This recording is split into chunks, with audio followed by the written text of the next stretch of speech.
Hey, welcome to the after party. Hi. Hey, we got the four corners of the U.S. covered. Oh, look, we already got people in the comments. Hey, you guys chat. I'll flip the comments up. Did you say four corners of the U.S.? We have Tennessee and Seattle. Okay, well, bilateral relations. But you and I are on different parts of the state, Brian. So yeah, one state. Tennessee, I mean, it's really big. You're like the southwest corner, and I'm like the southeast corner, right? Fuck! Try driving across Tennessee and be like, "I'll piss in the next state." It doesn't work. No, don't do that. I don't know. I drove from here to North Carolina. It took me 8 hours. So yeah, 8. Forget the how Buffalo Valley rest area is quite nice, and it's about in the middle of the state. What? Which one? Buffalo Valley. The one right next to your house, right? Mm-hmm. That I think I might have stopped. Is that the one that's up on the hill and it kind of looks down over all the highways? Yeah, and it's right by the river. Yeah, I think that's the one I actually stopped at. Yeah. I was going by and I saw your exit that we took when we came over to your place, and I was like, oh yeah, and then I looked at the clock and I was like, oh, another 6 hours. Cool. You should have just stopped over here. Hey, what are good tips for sleeping in rest areas? How about that? Avoid it. It's not the best rest because it's just constant. It depends how you can cope with that. Check the state too. It'll depend on how long you can actually stay in a rest area. It depends on and it depends on the individual rest area too. So the best ones are in Oregon. You can totally spend the night there, and they're clean and they have coffee, and they're great. And as soon as you leave Oregon, it's trash again. Yeah. I only sleep in rest areas when I am like, wow, if I keep driving, I'm going to be a danger to myself and others. And then usually it's like a couple of hours. I've only spent one night in a rest area ever, and it was in Northern California. Yeah. In the 90s. My usual strategy for long distance driving is I love to drive in the dark overnight because you can haul ass. And soon as I see that, I had a bad time in Pennsylvania once. First rays of the sunlight, I fell asleep in front of a semi truck and woke up in a flat spin in front of him with the going. Yeah, don't do that.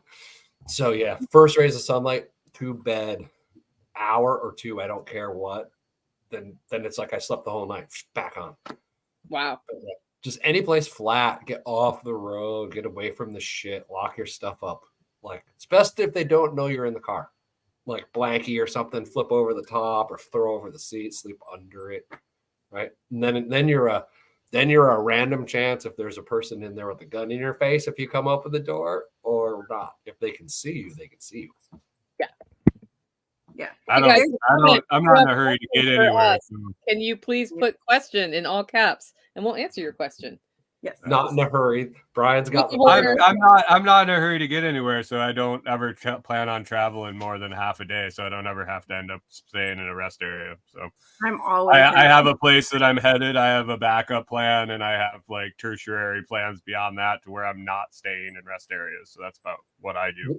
Walmart, the super Walmarts are a great place if you're not in Oakland or Seattle, because now they're kind of not letting you so much, but you need to bring shit to block the light out of your car because you want to park in the lightest spot possible right underneath security cameras. Did they change it back to where you could stay because they were disallowing people because the lady burned down the camper next to her with kids in it?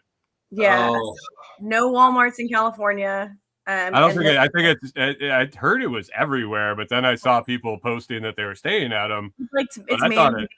Okay, back to my part about when you're sleeping in your car, you shouldn't be seen. Block out the lights. Then are you in there or are you not in there? So she left the kids in there. Didn't know they were in there. Yeah, so you can cut your own or you can get them off like Amazon to fit your car. But I like the aluminum bubble wrap stuff, the Reflectix, and it insulates it a little bit. So I cut it just a little bigger than whatever the opening is and then push it in there. And I use that in the car and in the camper. And it makes a difference in the winter. I strung paracord up around the inside of my car. That works.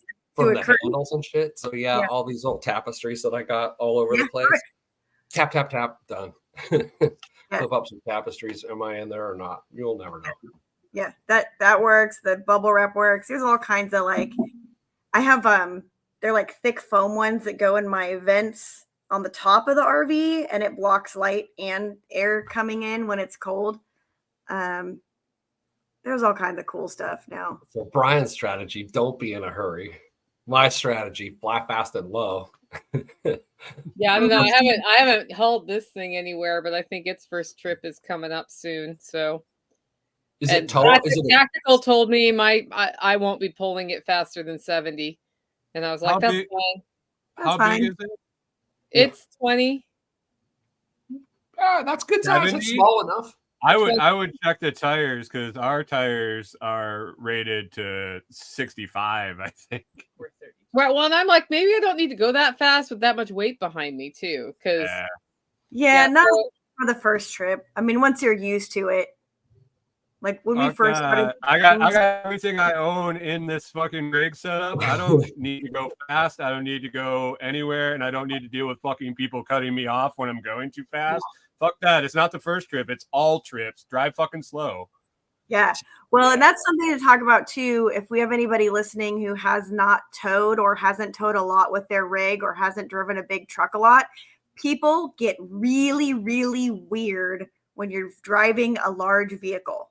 And I've noticed that now when we were towing a trailer and then just driving the truck, the 2500, and then now that we have a 550, just driving the truck by itself, people lose their shit and decide that that's the thing that I need to cut you off with. Get in front of. Hipponize is right. The speeding part is fine. The braking is another story. Yeah, it takes longer to stop too, so you need more space between you and the person in front of you.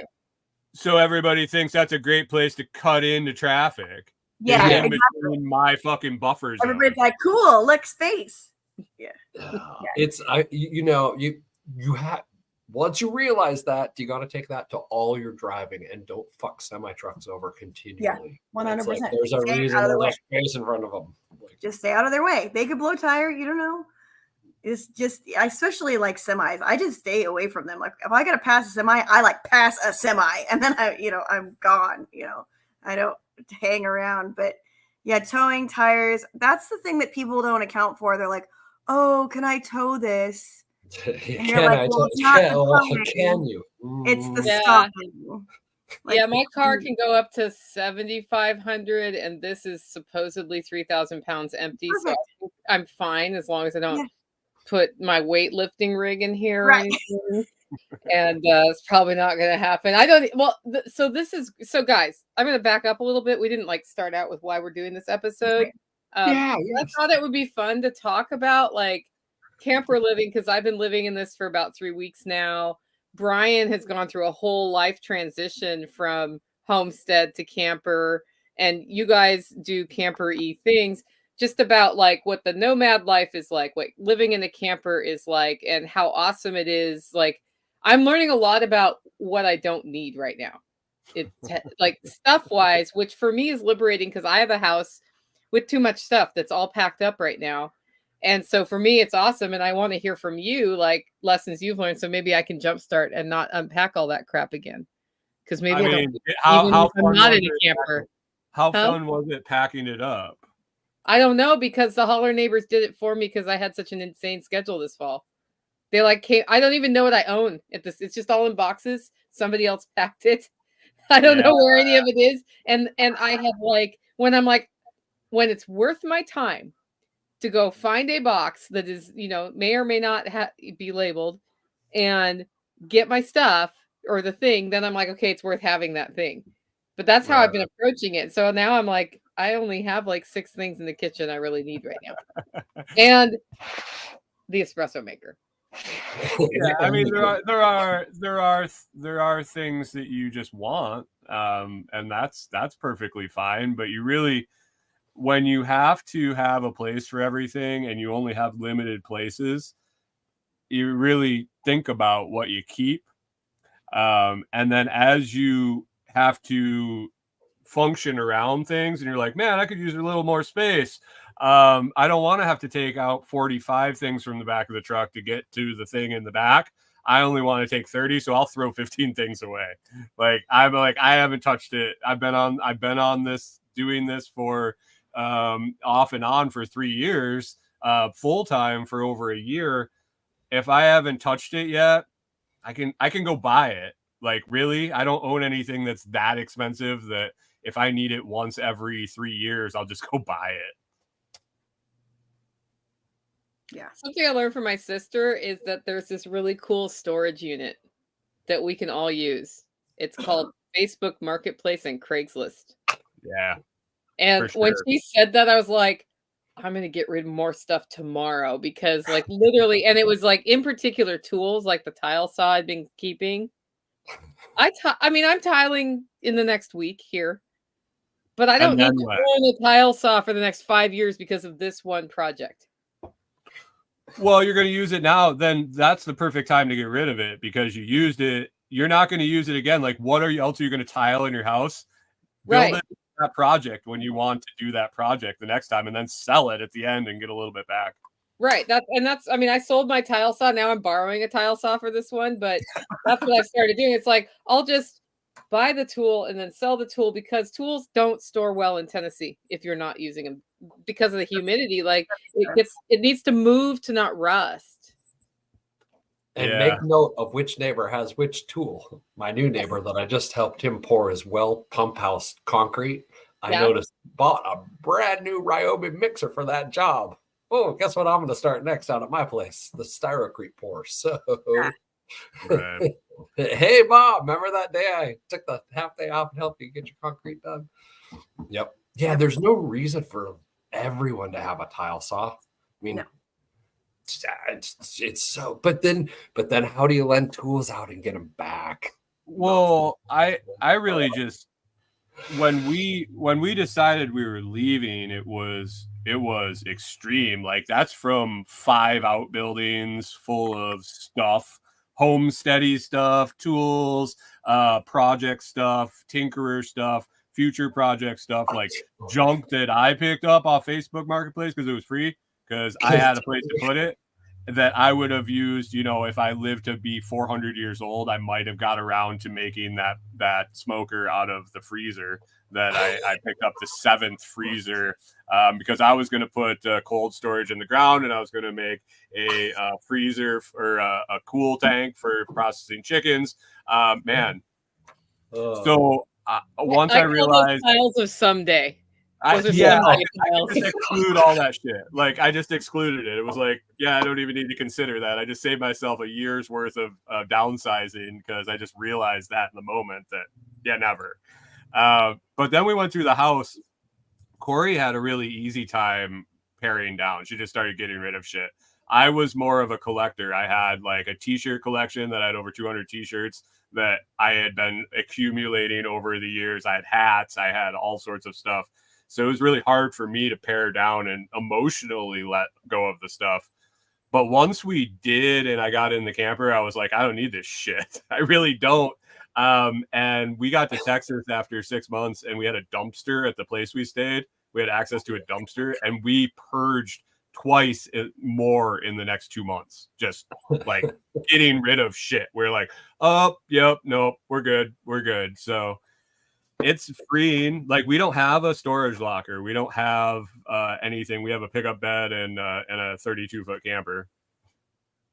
Yep. Well, then that brings us to the question from Pip and I's question: RV and tow behind, and why? And Brian, you should start first on this one, I think. Oh man. Right now we're doing tow behind trailer. That's what we decided to start with for full time, basically, so we had a vehicle. So we didn't have to drive our vehicle if we wanted to go to the store. We could park and go somewhere else, or if so Corey works full time during the week at a job, a remote job. If I had to go do something, I couldn't travel around with her working. I mean, I guess I could if we were in an RV. That's kind of why we went there now.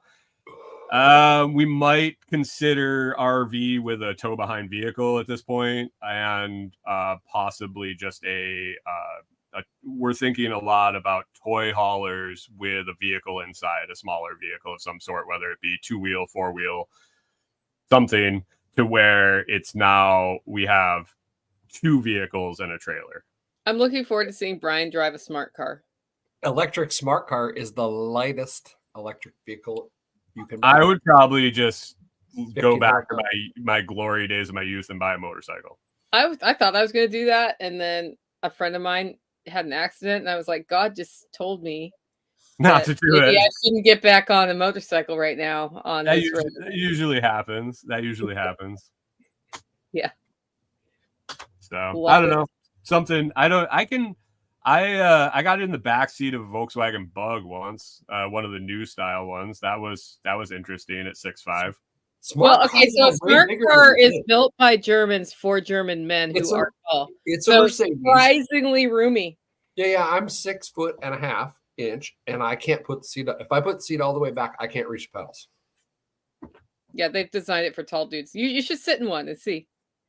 But just we're like, if we go nomadic, that's the thing is I want an RV I can drive around, and when I get there, be able to make my own electricity and put it in the vehicle that I'm towing and go 90 miles and come back. You have to understand how the limitations of how much space you have for power production. Yep. Also important. So Patricia, what's your thought on RV or tow behind? So we towed a bumper tow for 16, 17, 16, 17, like 4 or 5 years, all over the place. California, up in the Sierras, Tuolumne Meadows, Yosemite, camping at Crystal Mountain. I mean, we were up and down the West Coast in that thing with a 2,500 heavy duty gas. And I discovered I hate towing. I hate towing. It sucks when it snows and you have to put chains on all the tires because anything I tow is always going to have its own brakes. So any axle that has brakes has to have chains in the snow. So didn't like it. So sold all that, bought a new truck, bought a truck camper. It goes on the truck. It's got 4 hydraulic jacks. I go camping. I lift it up and drive the hell out with my truck. If I want to tow an extra vehicle, I can. If I want to tow a utility trailer, I can. If I want to tow a horse trailer, I can. I can tow your house because the truck is ridiculous. I could tow, I think it's like a 45,000 pound towing capacity. It's ridiculous. But I just, towing sucked and I wasn't comfortable doing it all by myself all the time. And so we got this so we can both drive. We can get twice as far. It's great. I'm stoked. Yeah. I know. So I feel like this question is not something that is this or that. I think it depends on your goal with what you're doing. Like I know the Laprises have an RV and they love it. And they also have like 7 people in there all at one time in an RV. So it's a very big one and it's roomy.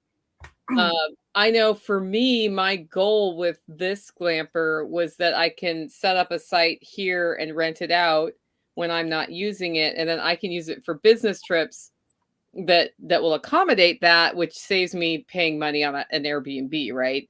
So I wanted a tow behind so I have my car during the day if I want to drive somewhere. And so that's why I went tow behind, but I can totally see why you do a schoolie like Red Flyer Media does or something else from a drivability standpoint. And I just sort of resigned myself to, I will drive slowly. I won't be able to go on all the roads. And I have, you can go on them. Yeah, you can. I mean, hey, I can go on my road with this. You've seen it. Yeah, I mean, that's what I was curious how big it was. And what'd you say, 20? Well, okay, it was listed as 22 feet. I haven't measured it. I feel like it's 20 feet with a 2-foot hitch. Yes. And at some point I'll measure it, but it's a 1972, I think it's Coachman or Campman brand. So it's like an old vintage thing. Great insulation. But how big is Joel's? His is bigger. I think his is like 28 or 30. Okay, yeah, because I think his is a little smaller than mine, and his was about as big as you would probably want to take down your road. Yeah, he's had it down my road. He's parked it here. Yeah, so. He was there when we were there, and I was looking. I was like, man, I mean, he is who he is. I mean, he probably can take a lot more risk tolerance than I can. Yeah, well, and we have. I mean, you guys, we probably could find a place to stick you guys to that wasn't where he was. That would be back-inable. But I don't think we ever went out the other way. We've only come in that steep way. Oh no, there's another way. I don't think my trailer would make it over that pitch. No, there's a totally different. Yeah, if you ever decide you're coming out here to stay, I will meet you and we will drive you in the way you should drive in, so you don't have to do the hang off the side of the mountain part of the trip. So, and these are things that you figure out along the way that you need to ask these questions. That's a good point for the RV type or Nomad type episode, is knowing the way in and figuring it out beforehand and how to do that, because it sucks. You have it definitely sucks. Yeah, we always and that's, I mean, the truck camper, you guys, has eliminated this problem. It's fine, unless it's. I can't live in a truck camper though. Yes, you can. It has 3 slides, a king bed. Hey, Patty, yeah, I can. I really can, with 3 St. Bernards and 489 and everything we own. Absolutely. You live in 3 slides, or do you have a full house you live in also? They would totally fit there. So there's 2 couches. Each get away. What's the height of the roof in it? The ceiling. It's like 9 foot. It's 9 feet the whole way. My husband can stand up in it. I can't touch the roof. Okay. I'm just telling you, there's no way that is feasible for me to live in it full time with my dogs. How would my dogs get in and out of it? Give me that. There's steps, just like your trailer. They don't do steps. We have ramps. You could put a ramp. Yeah, lots of people have ramps. There's actually a company that makes a ramp so it's accessible. It's no different than a tow behind trailer. Patty, how many square foot is your house? My house or my trailer? Your house. Because my house and my trailer is the same thing. I have everything I own. Do you have everything you own with you? I'm saying it's not feasible. It's not a truck camper that's just like a cab over and a. I know what your camper is. I've seen pictures of it. It's the same. It's the same as my tow behind trailer. What's the longest period of time you spent in it? Longest period of time I spent in the trailer was 4 weeks. I just got this one, so the longest I've had in this one so far is a week because I just got it.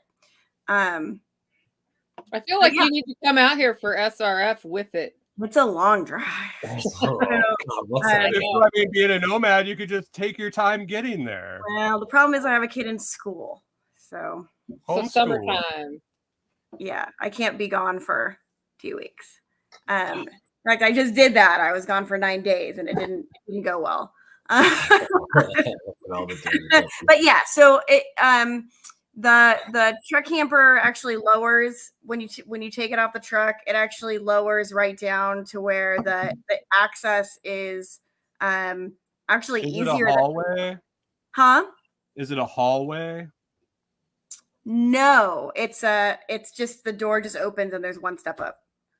No, I'm saying, how wide is it functionality wise? Do you have like a dinette in the slide that comes out to the side? There's a dinette, and then in the front you go up into the bed, and then on the other slide.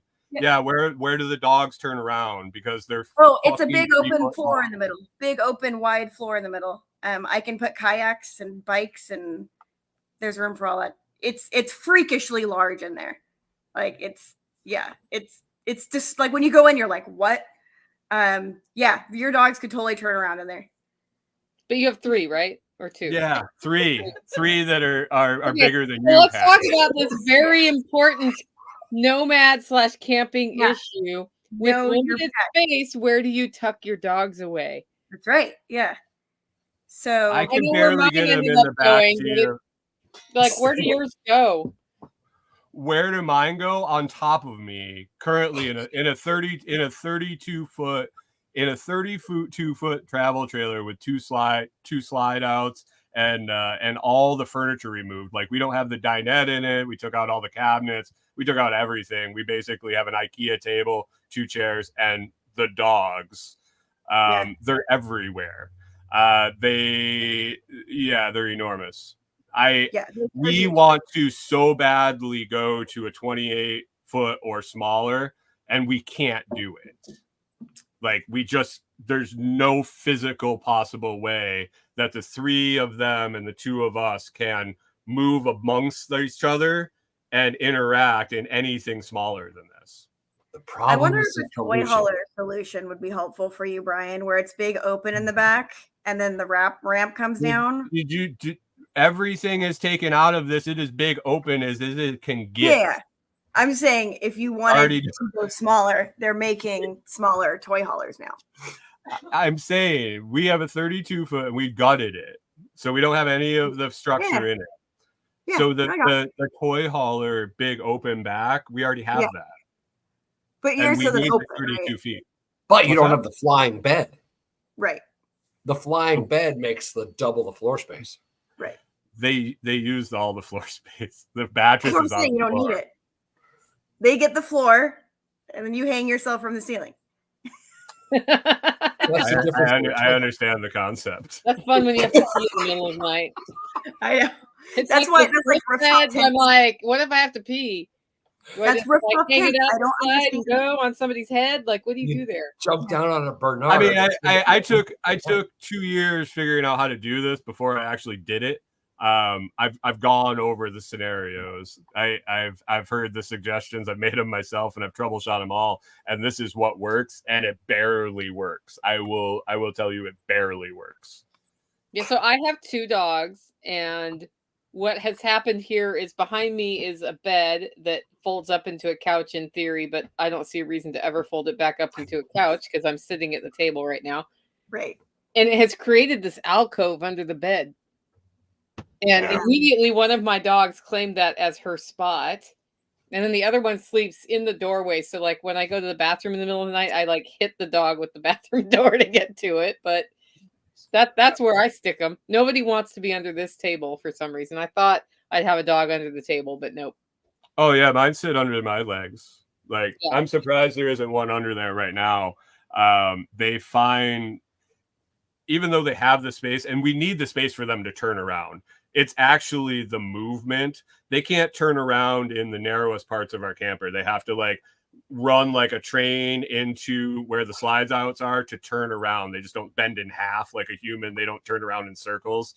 They have a radius, a turning radius in the space, but they want to be in all the small spaces. They want to go under the table. And yeah, it's something. There's nowhere to get away. Like you gotta understand there's no extra space. There's no room to get away. There's no you can go outside, I guess, but there's nowhere to go. There's no room to go sit in. There's no kitchen to go cool off in. There's a bathroom we can go use, but man, the door is like, you might as well not even shut the door. So it's interesting. Well, you better like the person if you're going to do it. As I understand it, married couples never fight or disagree about anything ever, right? And they never need time apart from each other. So, okay. Sorry. Oh, we do. But how do you put that in when, like, literally you don't have anywhere to go? Like, you're looking at them across your camper. How do you navigate that part?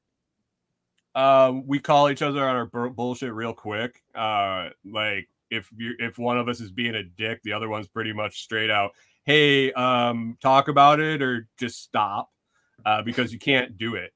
There's no silent treatment thing, that weird passive aggressive things that couples do in houses where they can just like circulate amongst each other in the house. It doesn't work in this situation. So you just have to like the person to begin with.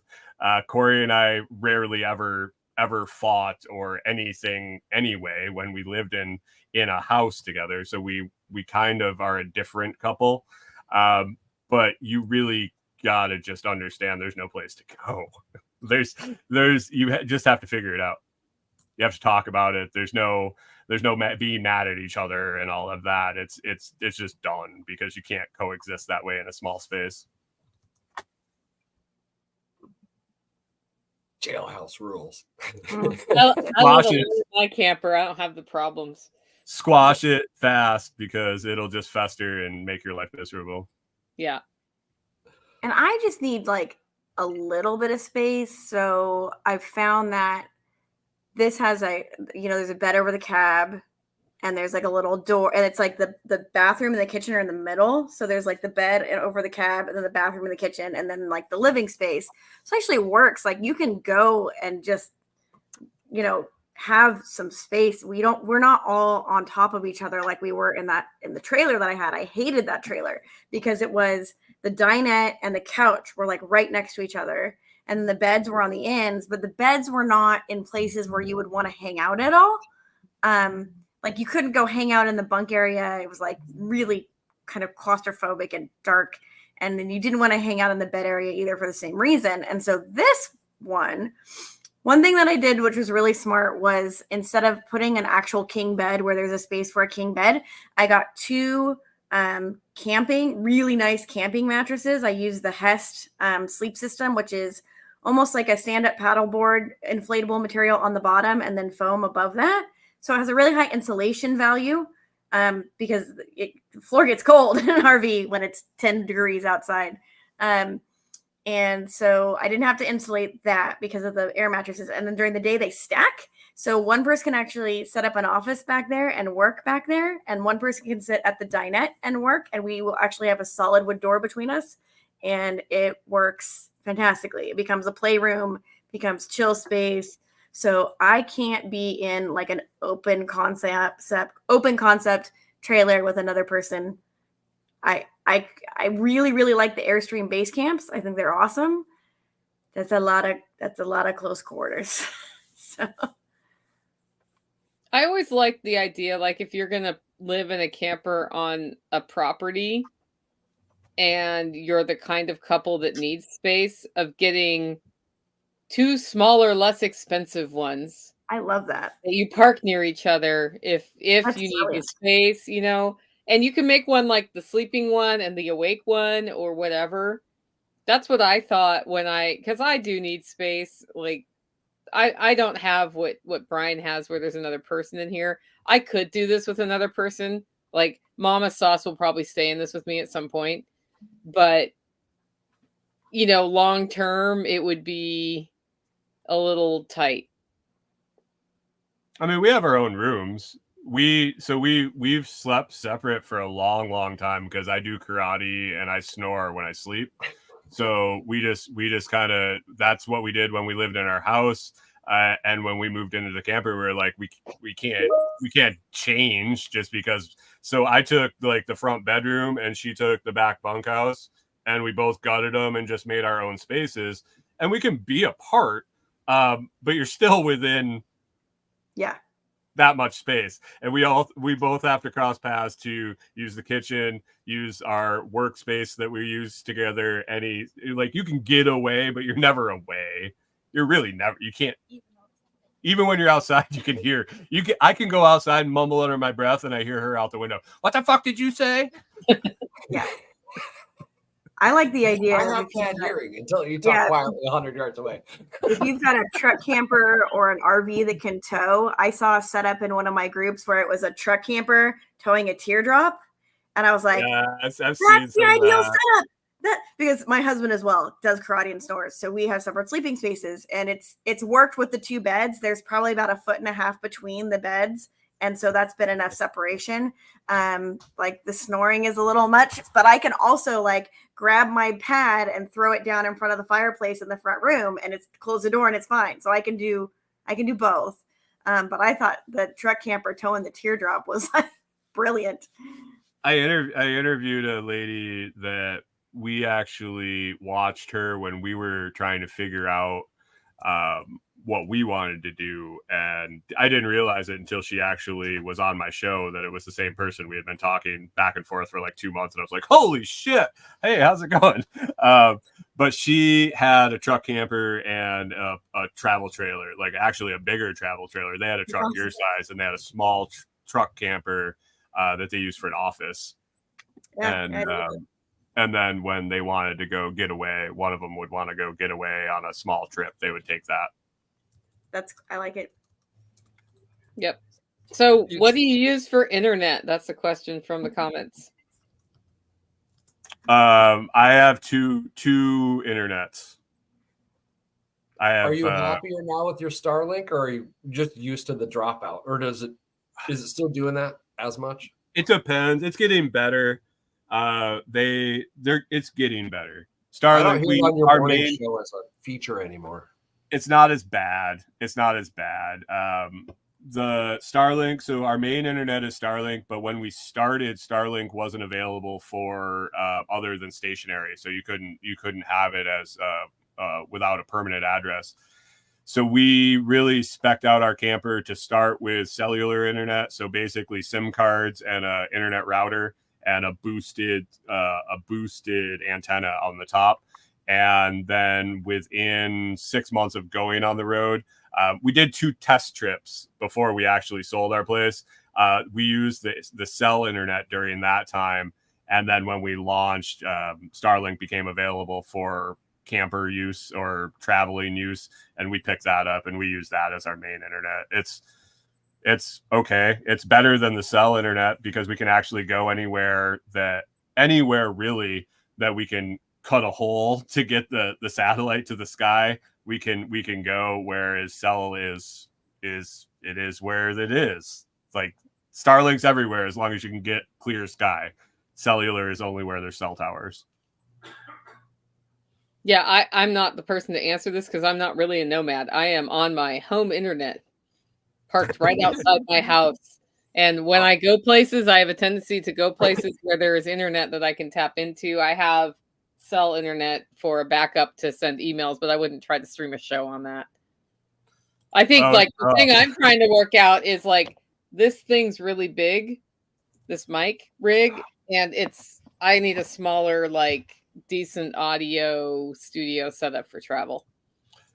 The office thing is something we're working on right now, because I'm starting to do more stuff during the day. I tried to schedule my stuff all around Corey's her work schedule, and now that I'm doing more stuff during the day that's audio, filming stuff or interviews, this and that, we're having to go and migrate because we work together side by side here at a little table.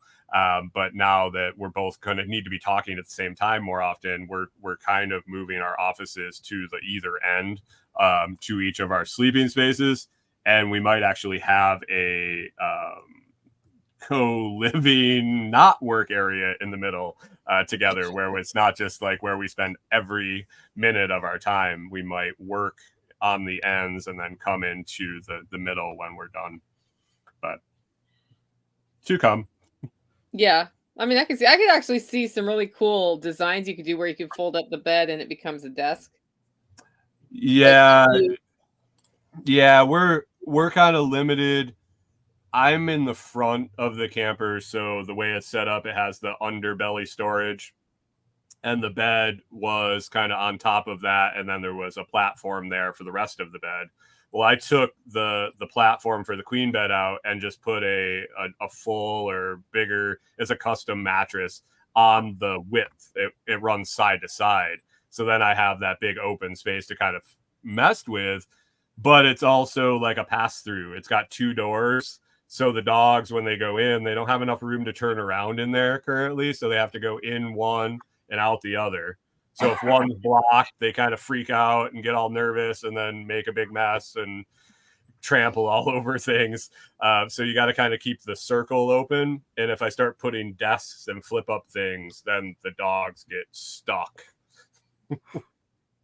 Yeah, you have the extra challenge of the giant 3 dogs. Yeah. Go ahead on your internet, Patty.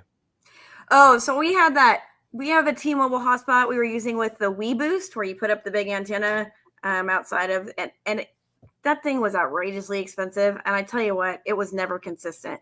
It sometimes worked, sometimes wouldn't, and it was just like, screw this. So we're going to be doing a lot more nights in the camper this year, and boy, I tell you, Washington is, you just drive over a ridge and that's it.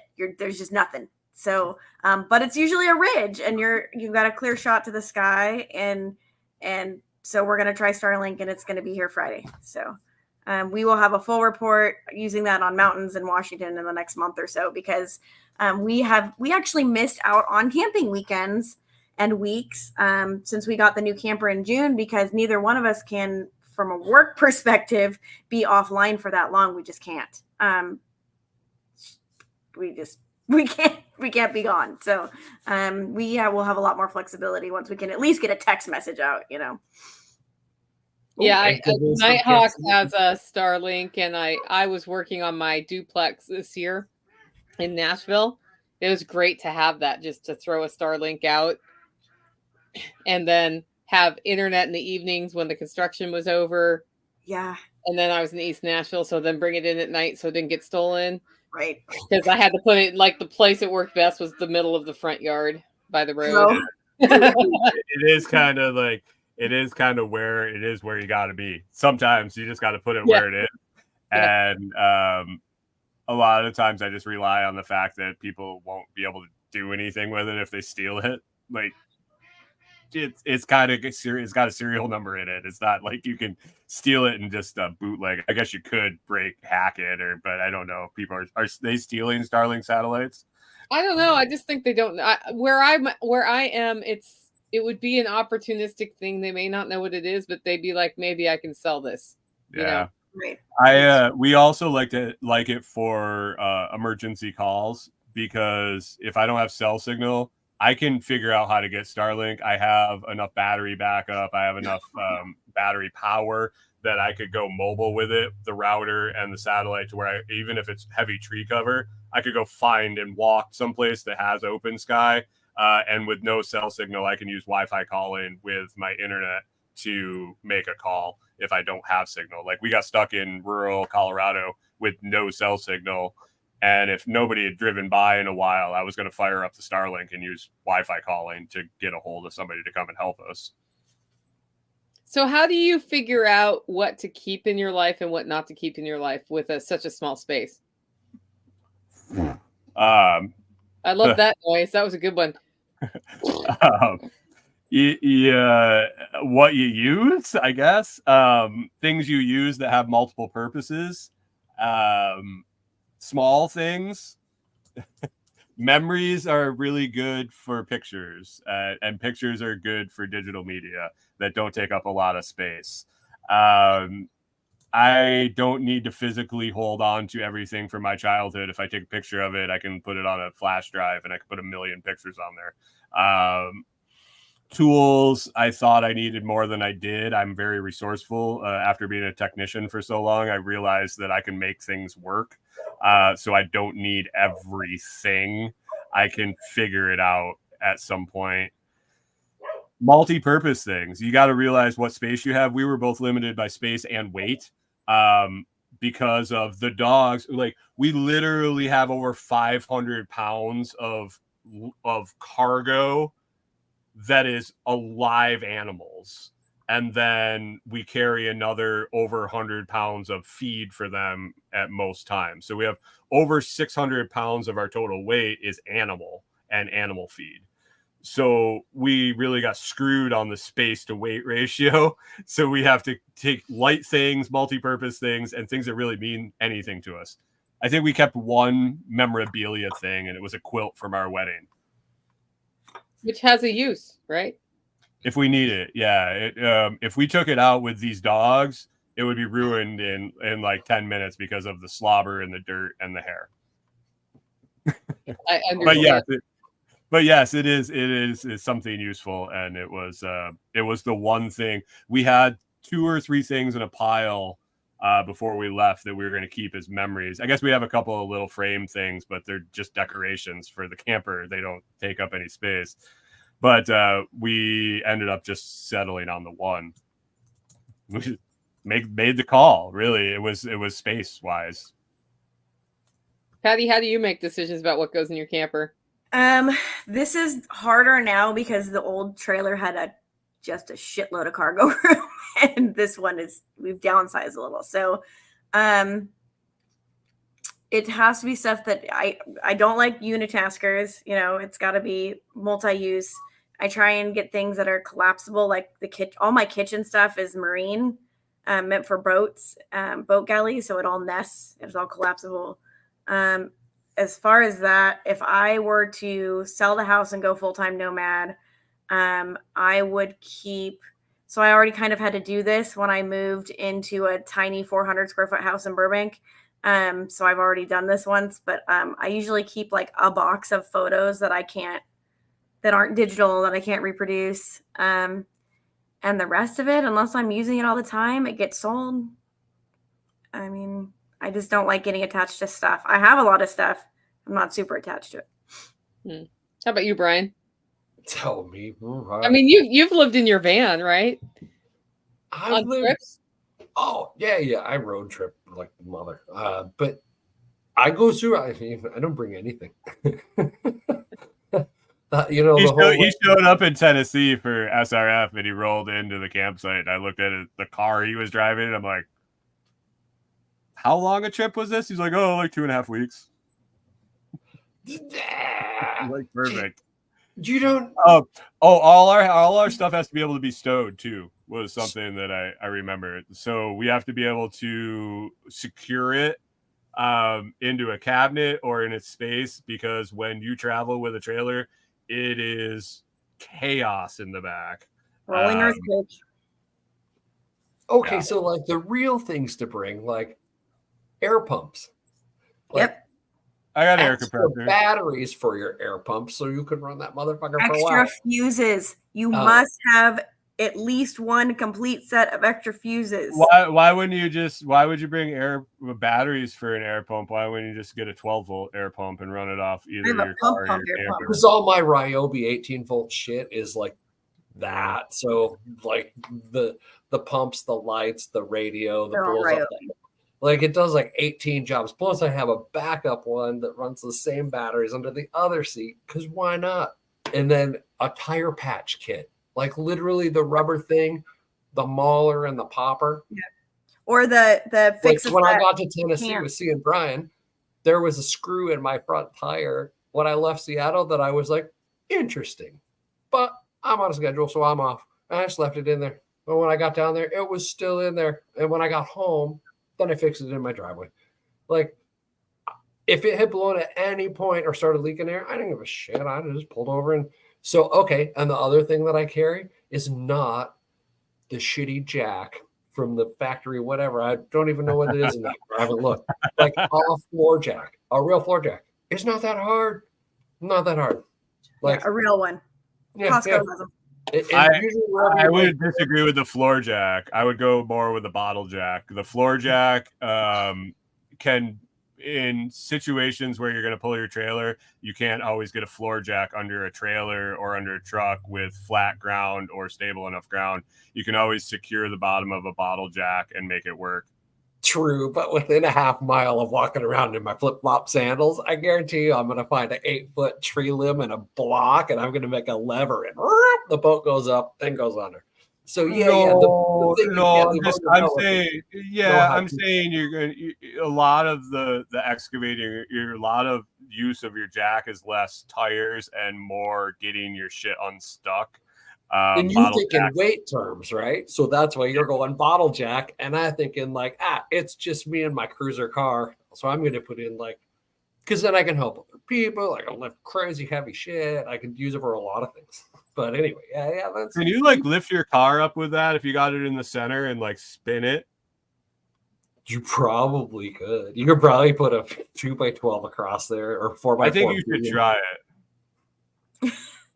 You want to make a video? I think that would make a good video. Yeah, I think that is absolutely necessary to be videoed. Yep. We're gonna put up there and spin it like a top. Yeah, that was hilarious. I made a macrame video the other day, of how to hang a plant hanger, 9,000 hits in like 4 hours or some That's shit. wild. Any real useful information, like crickets.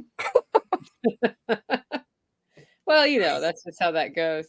Yeah, I love AI. That's I love amazing. you, AI. Do you hear me? I love you. That's me scrambling.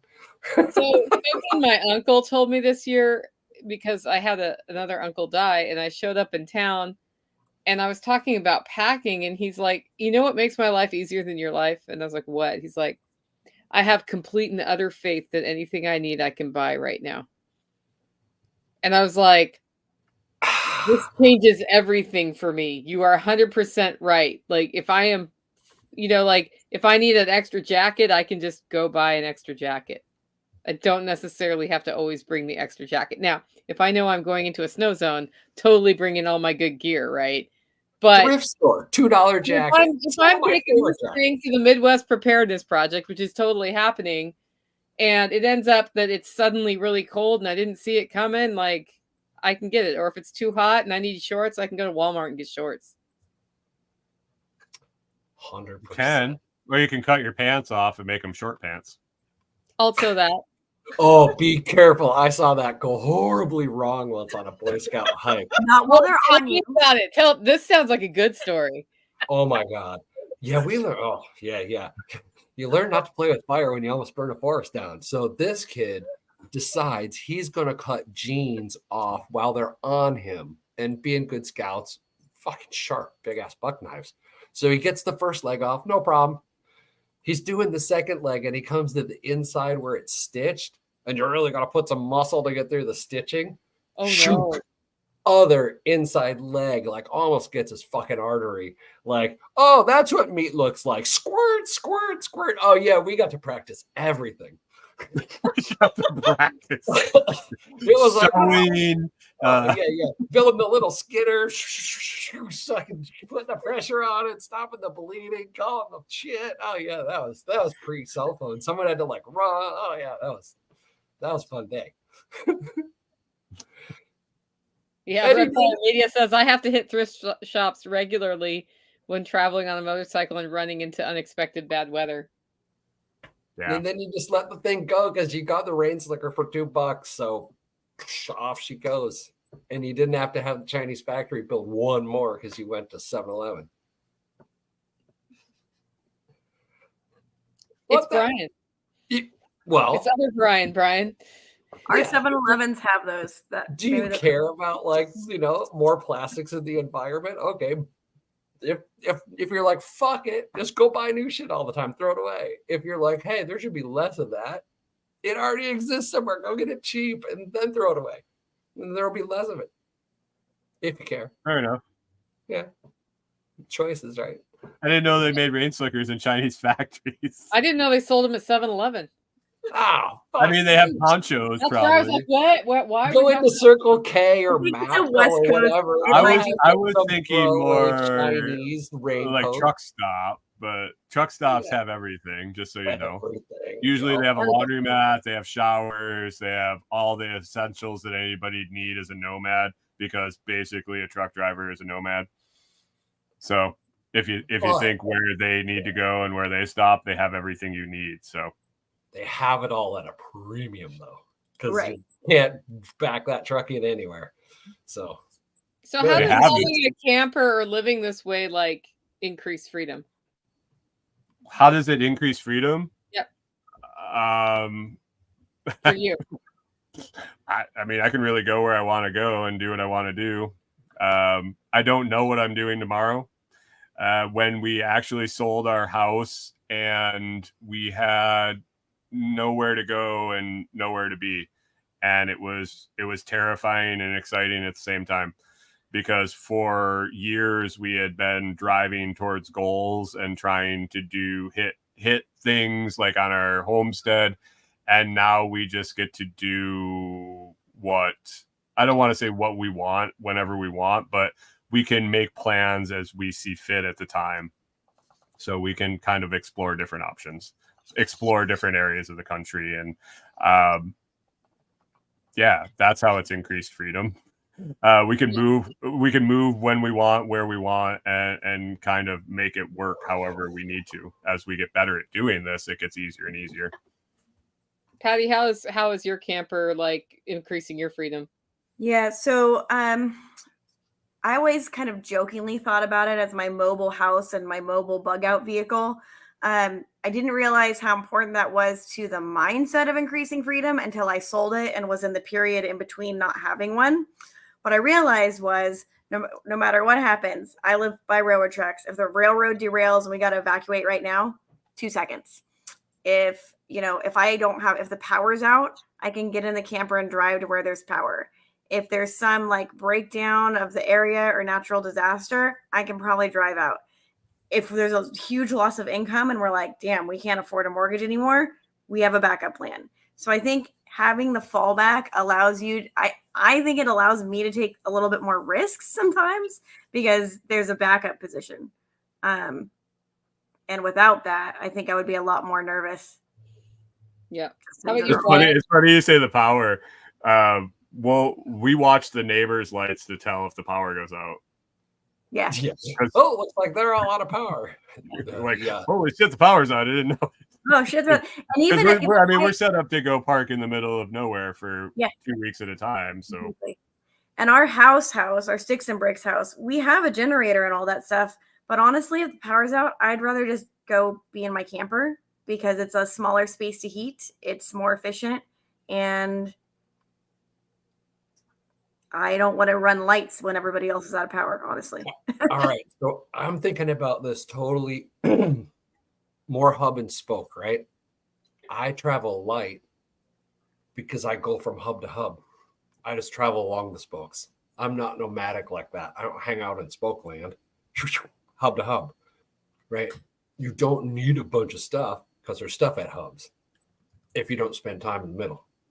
So that my whole nomadic existence is I know people everywhere that are like, come sit on my couch. So I'm always within an hour of somebody who would want me to sit on the couch. So I don't have to bring a bunch of shit. So I don't think about bringing a bunch. I don't flip flops. But you know what, Brian? When you showed up at my place, you had everything you needed. You needed nothing from us. You didn't need it. You didn't need any food. You didn't need any water. You didn't need a shower. You didn't need a toilet. You didn't need anything. Nope. I have my electronic shower that runs off the USB. You might have brought somebody that was a little dependent with you, but you yourself, like if I independently evaluate the person that you were and what drain you would have put on me, it was nothing. So it's not a crash on the couch. It's a place to park more than anything. No, I got a hammock. I love sleeping in that thing. Yeah. And I can find a place to hide that car. Yeah. It's not whatever you're going to roll with. You should be super comfy with that. Like, whatever makes you comfy, do that. It doesn't, if you spend time building a network, you're always one trip away from somewhere. The biggest thing, Nicole asked earlier how I decided what I needed and how to get down to it. And I think what he was talking about, travel and light and everything, I realized that when we got to Texas, when we did our second purge, it was because I had actually finally realized that the shit doesn't matter. The stuff doesn't matter. The stuff doesn't make you happy. It doesn't make you valuable. It doesn't make you, it maybe make you valuable. It maybe because you spent a lot of fucking money on the stuff. It makes you valuable. It's barterable or whatever. It has value, but that's not what gives you value. And I was always in this really stricken place as a prepper, getting rid of my stuff. And I realized my stuff is here. My stuff is here. And if I need to get more stuff, I can figure it out, or I can work my ass off and get it again, or pay for it, or figure out how to get it. It doesn't have to be tangible to be prepared. Yeah, that's a good point. I know for me, like how this camper relates to freedom is it's going to be adding to my independence fund by generating revenue from my property. And from a financial standpoint, when I travel and can use this instead of paying for lodging somewhere or paying as much for lodging somewhere, I have everything I need, and it, it costs less, and then that's less on my bottom line. So for me, it's a financial freedom to. It's more comfortable too when you go and stay in your own place when you go. Your place. Yeah. The maid's not going through your stuff, like you're not an Airbnb, you're not an hotel, you're not feel like unless you know the people and that you're staying at their place, but then it's still somebody else's place. Like I bring my house with me. I just need a place to park it. I'm good. Exactly. Places to save time, but I mean, there's definitely for when I looked at the financial impact of it, I was like, this is way less money than paying $100 for a hotel or whatever, or $200 depending where you are.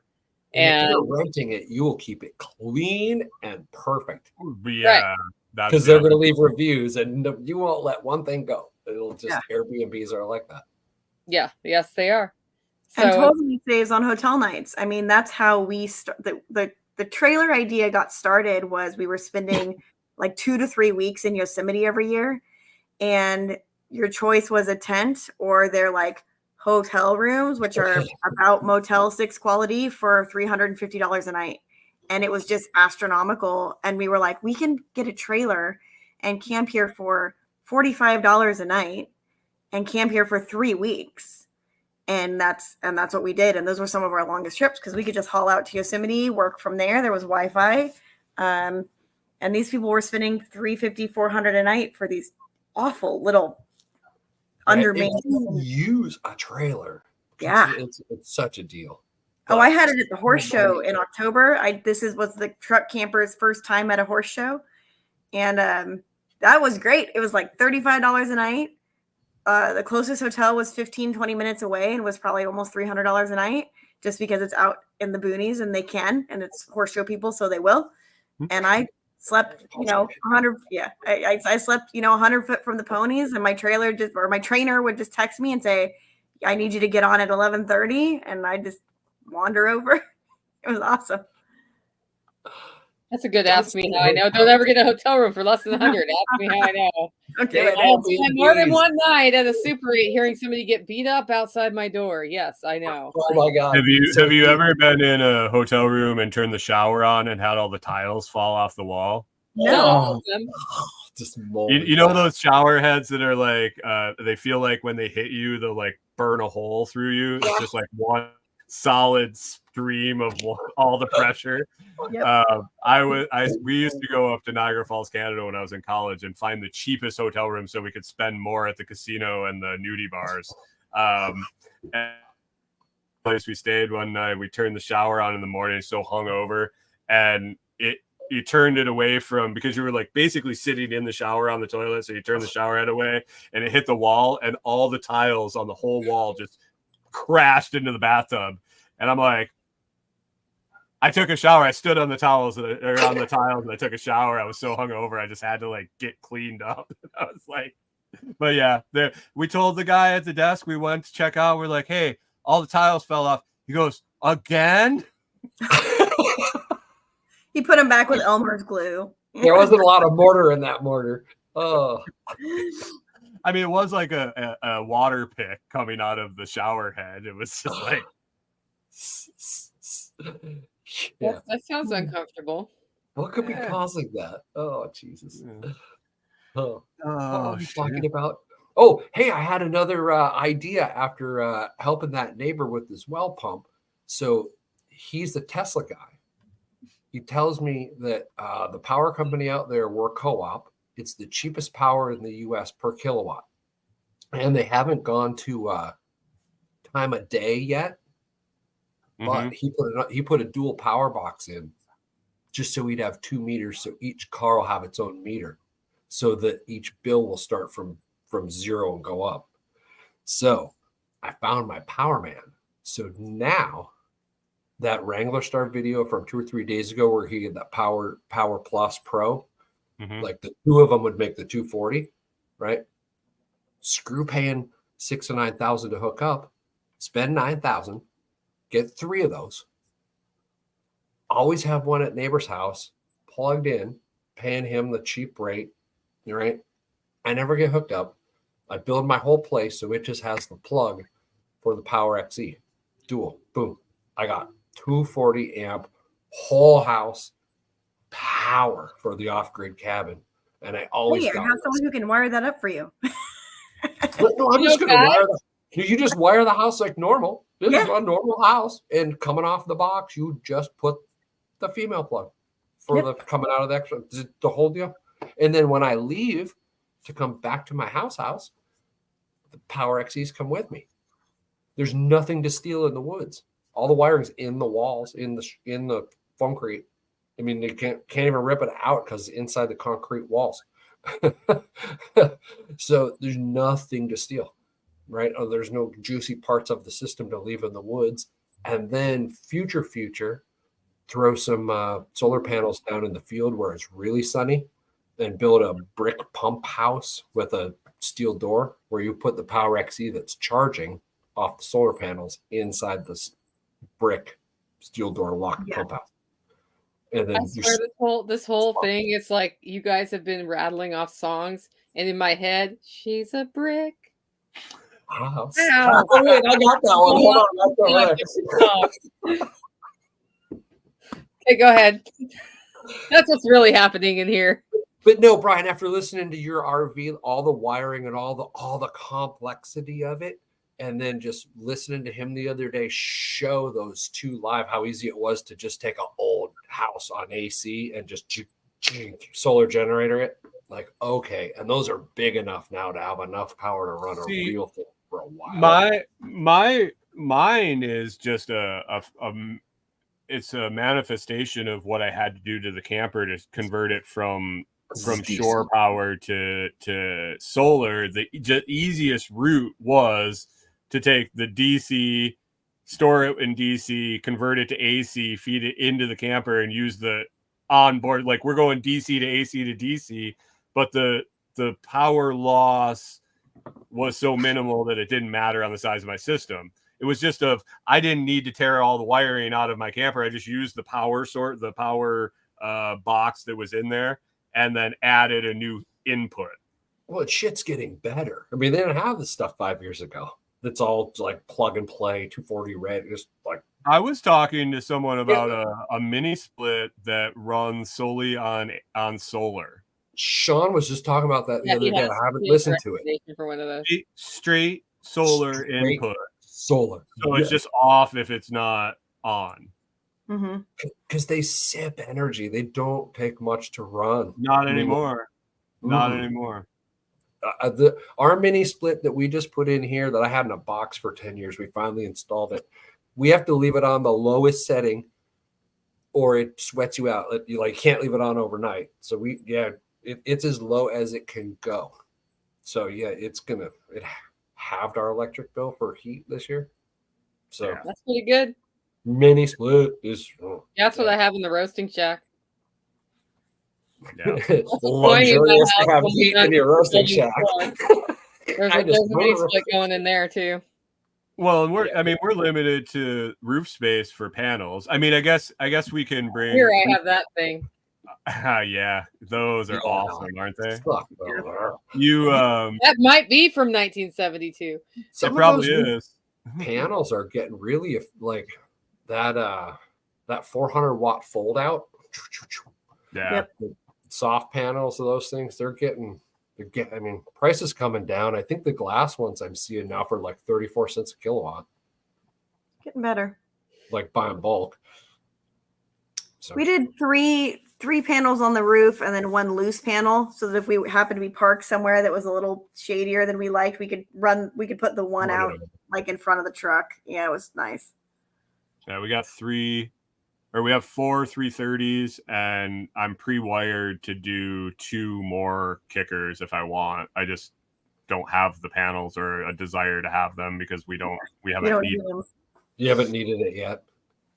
No, we have the generator that we put a propane conversion in, so we just hook it up to the propane with the camper. If we're short on power a day, we just top off the batteries with the generator on propane. You were talking about that this morning, right? Just run propane.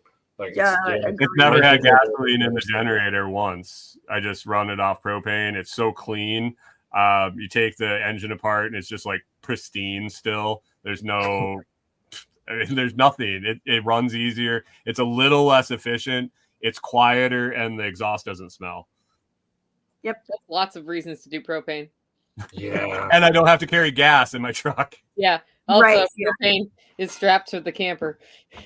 Well, and you Yep. made that outdoor shower, didn't you? With the Outdoor showers, propane with the propane water heater. Somebody just sent me that link this morning. It was down to like $127.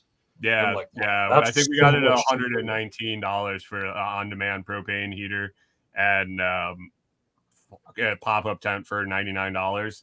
That might be a Black Friday, like waiting to pound. Yeah, those It's pop-up made- tents are on sale. It changed my life because 6'5" in a shower, in a camper shower, doing military showers doesn't work well. And the minute I got to take an outdoor shower was changed my life. That's what she's like. I'll come play in the woods as soon as you make me a hot shower. As long as I want. I'm like, okay. And all you need, you don't need much pressure at all for that. Right, because it sucks it up the tube, right? Or No, you have to you need feed water it with pressure. pressure. You do need water pressure, so you need positive pressure.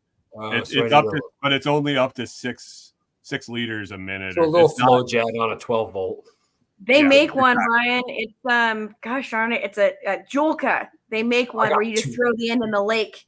I got you two throw of them the end in sitting the in my lake motor pile. Yeah, they're great. The 2 flow jets ready to go. And a hot tub. That was the other request. So yeah. Okay, guys, I gotta go make cornbread soon. How are we gonna wrap this one up?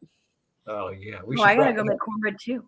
Yeah, cornbread. It's gonna be chestnut dressing, which I'm bringing to the thing tomorrow. Oh, that's right. It's the night before. Holy shit! I gotta do the cookie it's thing. DUI night, guys. Oh yeah. DUI night. Don't go Stay drinking. off the road. Yeah. Safety tips. Stay off the road.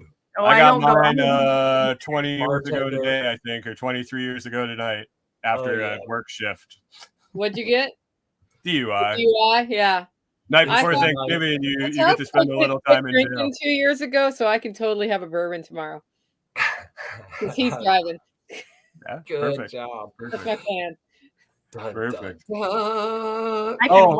Somebody asked about water real quick. I get hungover, so it's like I can't. Oh, water. Oh yeah, somebody did ask about water real quick. Pilot, Berkey, or some water filtration system. We have an extra 75-gallon tank in the back of my truck that I can use and pump water into, pump water out of, and jerry cans. Same. Jerry cans. That's a great idea. Exactly. I haven't figured out the water thing. I am in no way ever going to haul this thing with water in its water tank. Okay. Because Fill it full or empty, neither in between. Right. If it's full, it's good. It actually gives you a little bit more stability on the road because it's over the axles and actually gives you a little bit. Oh, okay. But half full is the worst because it sloshes. Yeah. So full or empty. Okay. And I was just I don't want to have a bunch of weight in here. That's my thought. So my plan is to have water in the car and to go places where I can fill and then empty before I leave. Yep. Gas stations. There's a couple of cool little gadgets you can grab that can help you get water when the faucets aren't really water faucets for the public. I found some Claire's have like drinkable. Ooh, that sounds like a fun little blog post right there. Hose pipe, like water bandits. Water bandits, church keys for all sorts of different kind of faucets that don't have nozzle or twisty things on them. Threads. Yeah. And then any pilot has water at the truck RV lanes. It's for them, for their radiators, cleaning their trucks. You can use that to fill your tanks. Don't worry, drive your shit through. Don't do it when it's busy because truckers will get really upset with you and probably run you off the road. But it is there. It seems like a lot of loves now have them on the gas side too. On the gas side, they have a water spigot. So, hey, free water, man. And they make I think I'm gonna go to a rectangular. I have a water barrel that we were using, which was fine when we could drop it in the back of the truck and tow a trailer. It's kind of where do I put it now that the camper is on the truck? So I have a hitch basket I can put it in. but I think we're going to go to one of those square, they're like the thick plastic, but they're rectangular and they can slide between the bed of the truck and the camper. So I'm going to do that. You use more than you think. Yeah. Oh yeah. And I'm a water hog. Like if I know I have access to water and can refill, I'm a water hog. If I know I can't refill, I know I can do it correctly, but I'd rather not. So that pitcher right there is a gallon. That gets emptied every day just in my coffee machine. Oh yeah. My dogs drink. Well, there's like more than one person gallons. using my coffee machine, but that thing it was full this morning. It's half empty now. We do. That's another thing with the dogs is like 6.5 gallons of water a day at least. Sure. Yeah. 2 burpees. Gotta have a water plan. Yeah, I haven't gotten a Berkey for here, but I want to get a smaller one than what you have, but yeah, I haven't figured out which Berkey. The little one's great. I have the We- big one you have, and then I have the little one for the camper that I actually won from a full-time RV YouTube channel where I actually know them. I used to do firearms instructing with them in California, and I entered one of their drawings and won the smaller one. So now I have a camper Berkey and a. Does a camper Berkey keep up with 3 people? You have to make sure you do both. Like, don't just put one filter in it. Yeah. If you have, it's like 2 or 3 filters. Yeah. If you have all 3 filters in it and just keep an eye on it, it does. You just keep refilling vessels or whatever. Really. Yeah. Mm-hmm. I refill it probably once or twice a day. It's not awful. Mm-hmm. Unless you're cooking. And then you're like, ugh. We literally empty it into jugs and fill it just constantly. Yeah. We keep 6 gallons available and just rotate it through. And sometimes we get behind where we get down to 1 gallon and we're like, holy shit. But it's nice with the cooler weathers, they drink lots less. So that's nice. Yeah. All right. Yeah. Well, happy Thanksgiving, everybody. Happy Foodforfarms.com. Yeah, order coffee from Nicole or I, but order some fucking coffee. It's Christmas time. Order coffee from us both. We could do that Christmas package again if you want. Oh, yeah. Stop drinking shitty coffee. Yeah, don't you drink know what? And decaf is a favorite. I just had to fix my roaster though, Brian. Like it just got back up and running. It's been down since Sunday. I needed a part, and thank God I ordered 2 of the part I needed. Because I was like, I know, I'll just order 2 now since I'm paying the overnight fee to get the stupid part, and it's not any more money. And I put it in, and it didn't work. And I called them, and I'm like, why doesn't this work? And they're like, because it's broken, apparently. Send it back. And I'm like, well, thank God I ordered 2, and we put the second one in, and it worked. Oh, yeah. My luckiest day ever. Yeah. Coffee roasted. Yeah. See, that's why you guys got to order some coffee. Come on. Order it. I got to pay off that overnight air bill from Georgia. And Brian's got some new cool shit on however you got that on your YouTube channel. I love it. I just $22 for that fucking drinking mug though. But maybe I will. Do it. I don't set the prices. I mean, I guess I can. I can't find it in the settings. The coffee mugs are super reasonable. I'm like, oh, those are great, but I got 1,000 coffee mugs. I want a pint glass. So like, the pint glass with the Bitcoin wallpaper on it is fantastic. Yeah, that Bitcoin wallpaper pint glass. So anyway, go see Brian's shop too. Yeah, check it out. Legal advice or contract. Buy from all of us. All right. I think I put our clicky things in the description, so you can get all of us. Clicky things are important. Hey, I'm a producer. Come on. Come listen to me rant about legal contracts. Yep. Yeah. He has some good rants. I got to do another one this week. I'm going to try and do 1 rant per week. That's a good achievable goal. Yeah. Scrambling University. I melt down at least once a week on my show. Yeah, that's perfect. True. At least. Right. That's enough of this. All right, guys. Happy Thanksgiving. Happy Thanksgiving. Bye.